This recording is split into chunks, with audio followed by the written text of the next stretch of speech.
Welcome to the channel of doctor Gaurav Verma. आज के इस वीडियो लेक्चर में स्टूडेंट्स हम सीखेंगे कि मेथड कैसे जेनेटिक फंक्शन को हमने निकालना है और उसमें से सीक्वेंस कैसे निकालते हैं अगर हमें कोई री रेकरेंस रिलेशनशिप दिया हो।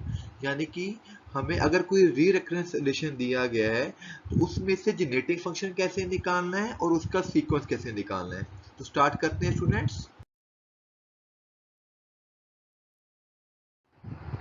सबसे पहले डेफिनेशन जेनेटिक फंक्शन की क्या होती है।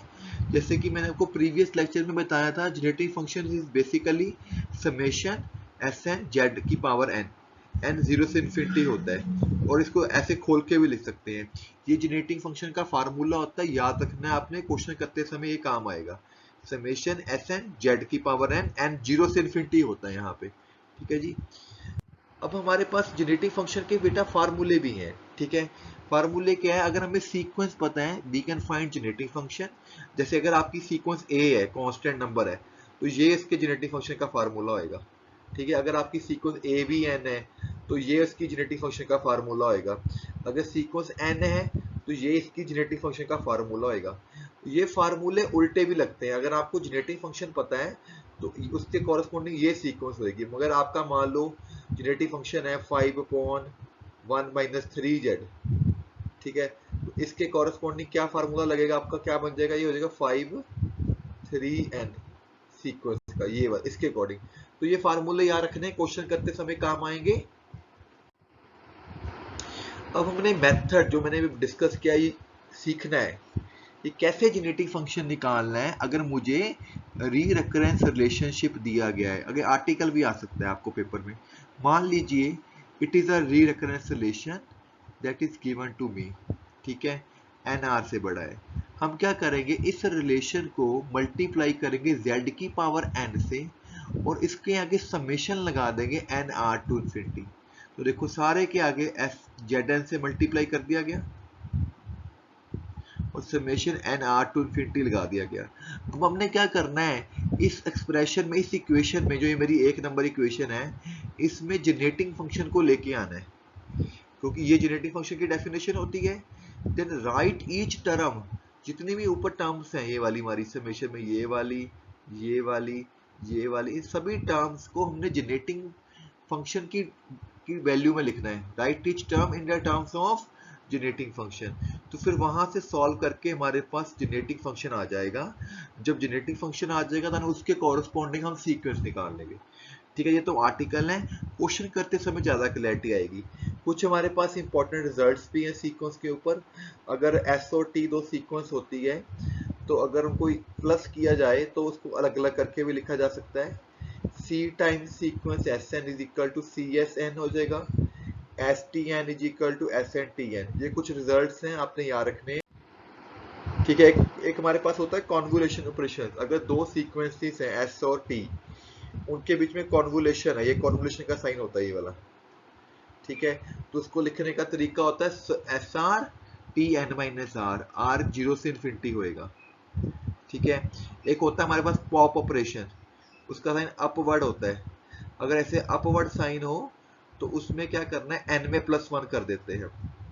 ठीक है, इसी तरह डाउनवर्ड को बोलते हैं पुश ऑपरेशन, उसमें एक n-1 हो जाता है। अगर n आपका पॉजिटिव है, n जीरो पे वो जीरो हो जाएगा। ठीक है जी, तो ये चीजें क्वेश्चन करते समय काम आएंगी आपके।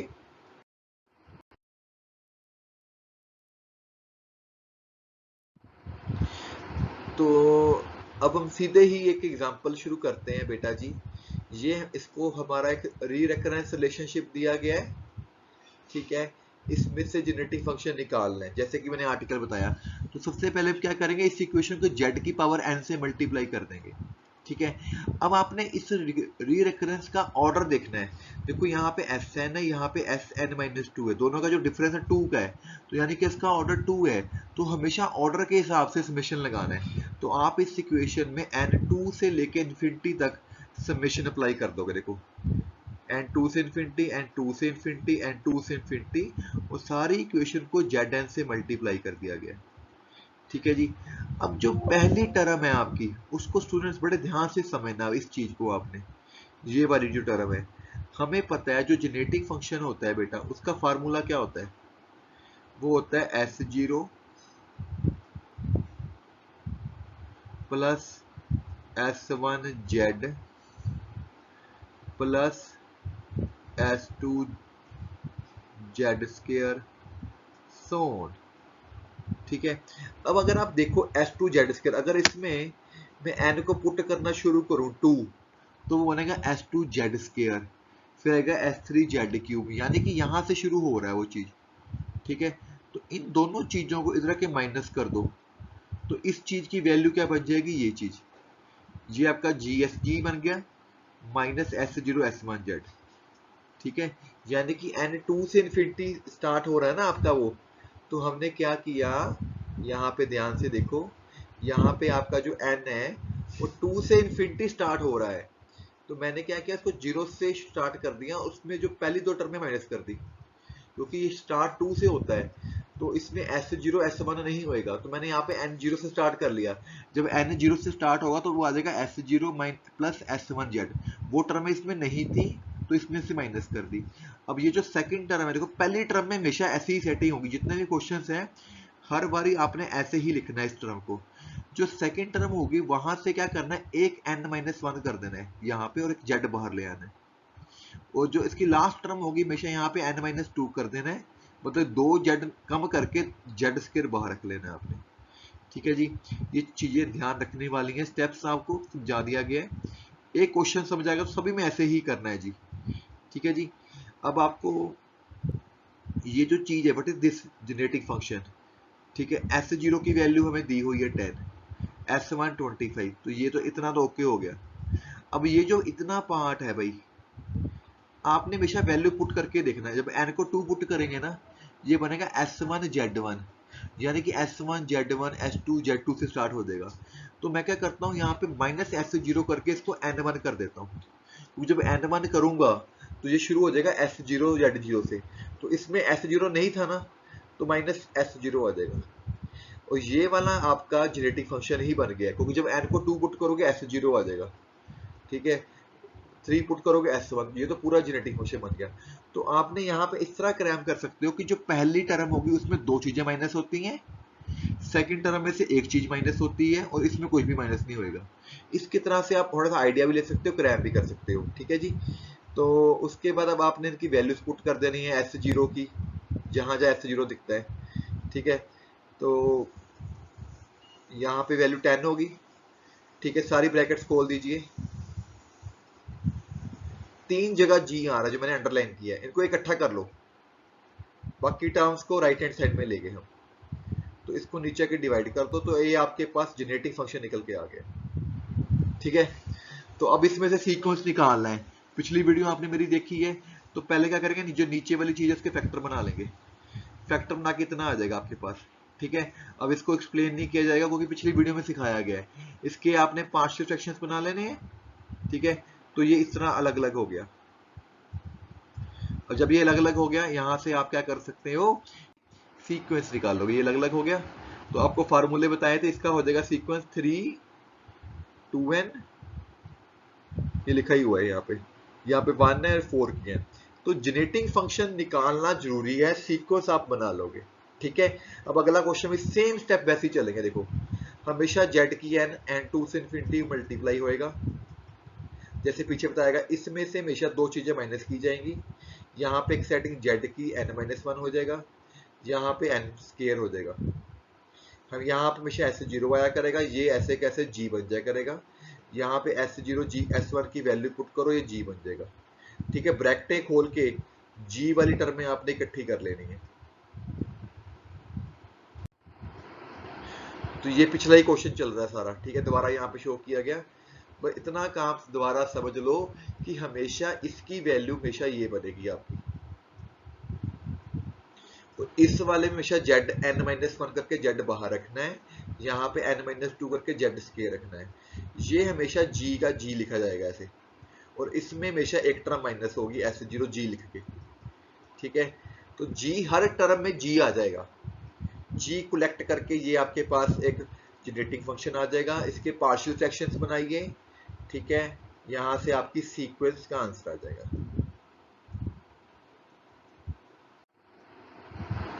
अब कुछ और क्वेश्चंस करते हैं। देखिए अब यहाँ पे हमारे पास ये सीक्वेंस दी हुई हैं, तो आपको ये जेनेरेटिंग फंक्शंस निकालने हैं, ठीक है। तो ए एंड एन देता है, तो अगर आपको ए टू करना है, ए पुश, ये पॉप अप है, तो सिखाया था ये एन प्लस टू बन जाता है। तो it is sum of two sequences S1 और S2। तो इसको मुझे अगर निकालना है तो I will write GS1Z plus GS2G, ठीक है जी। अब n सीक्वेंस है, तो फार्मूले बताए थे ना मैंने, n सीक्वेंस का जेनेटिक फंक्शन क्या होता है, Z upon 1 minus Z square. अगर वो 2 है तो 2 upon 1 minus Z constant term होगी, ठीक है। सेकेंड पार्ट है n/2, तो n अगर सीक्वेंस है तो इसका जेनेटिक फंक्शन क्या होता है, Z over 1 minus Z square. 2 ऐसा कैसे रहेगा। अब जो इसका ये लास्ट ये पार्ट है B स्टार B, दोनों चीजें सेम सेम ही है, GBZ कर लिया गया। B आपका क्या n/2 की ये लिखा हुआ हमने फार्मूला, ठीक है जी। मतलब कि जो मैंने सेकंड स्लाइड में आपको फार्मूले बताए थे उसके अकॉर्डिंग काम चल रहा है, ठीक है जी। 2CZ, तो C आपका ये 2 की पावर n है, ठीक है। तो इसका GCZ कितना होगा, 1 अपॉन 1 माइनस 2Z।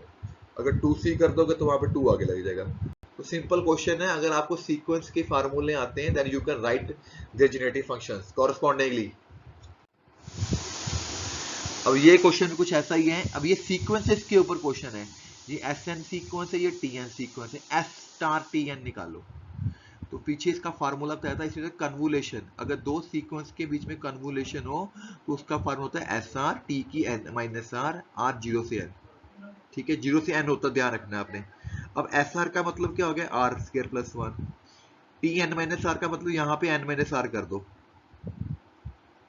क्योंकि ये समेशन R के ऊपर है तो पहले इसको सभी को मल्टीप्लाई कर दो, ठीक है। N into r square minus R 4 into r square, ठीक है। सब टर्में इकट्ठी करके आर स्क्वायर वाली माइनस आर क्यूब इस तरह अलग अलग कर लेगी, क्योंकि summation r is equal to 0 पे है, बाकी चीजें कांस्टेंट है, बाहर कर लेंगे। ये देखो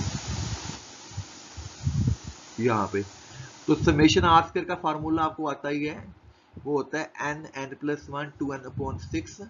आर क्यूब का होता है n square n plus 1 square over 4। Summation r का होता है n प्लस 1/2 और समेशन 1 का n हो जाएगा, ठीक है। तो इसको ऐसे कैसे ही छोड़ सकते हो सॉल्व करके। इसी तरह जैसे एफ पॉप है, पॉप में n प्लस 2 हो जाता है, ये तो सिंपल ही है पार्ट, तो जहां जहां n है वहां पे n प्लस 2 हो जाएगा। ये क्या पुश, वहां पे n-4 हो जाएगा। तो स्टूडेंट्स जेनेटिक फंक्शन का लेक्चर बड़ा इंपॉर्टेंट है, प्लीज लाइक कीजिए, सब्सक्राइब कीजिए चैनल को। Signing off doctor Gaurav Verma.